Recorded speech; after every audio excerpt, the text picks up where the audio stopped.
मेरे प्रिय मित्र, परमेश्वर आपसे प्रसन्न है। जैसा कि 1 शमूएल 12:22 में कहा गया है, यहोवा ने तुम्हें अपनी ही इच्छा से अपनी प्रजा बनाया है। प्रेरितों के काम 20:28 के अनुसार आपको यीशु के बहुमूल्य लहू के माध्यम से उसका शरीर, उसके मंदिर के रूप में खरीदा गया है। अब आप यीशु के हैं और अब केवल आप नहीं बल्कि मसीह आपके भीतर रहता है। कितना अविश्वसनीय आनंद और अनुग्रह है।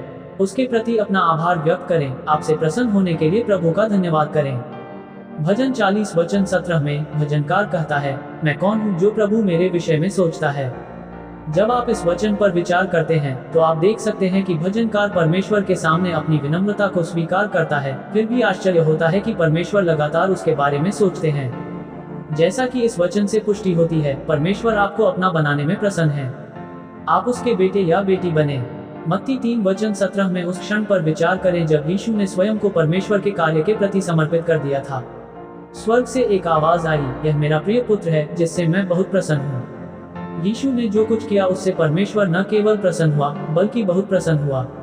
यह उद्घोषणा तब हुई जब यीशु ने बपतिस्मा का जल ग्रहण किया। बपतिस्मा पाप के त्याग, पाप के लिए मृत्यु की घोषणा और यीशु में जीवन के उत्थान का प्रतीक है। आज परमेश्वर आपसे प्रसन्न है क्योंकि यीशु की तरह आपने पाप, दुनिया का भरोसा और दुष्टता का डर त्याग दिया है। आपने यीशु के लिए जीना चुना है और यह प्रभु को प्रसन्न करता है। प्रेरितों के काम 13:22 में दाऊद को परमेश्वर के मन के अनुसार व्यक्ति कहा गया है क्योंकि वह परमेश्वर की इच्छा पूरी करता है। यीशु ने भी परमेश्वर की इच्छा पूरी होने के लिए प्रार्थना की, भले ही इसके लिए क्रूस की आवश्यकता पड़ी। परमेश्वर इस समर्पण से प्रसन्न हुए। भजन 147:11 इस बात पर जोर देता है कि परमेश्वर उन लोगों से प्रसन्न होता है जो उससे डरते हैं और उसकी दया पर भरोसा रखते हैं। परमेश्वर की योजना पर भरोसा करके और उसकी दया पर भरोसा करके आप प्रभु को प्रसन्न करते हैं।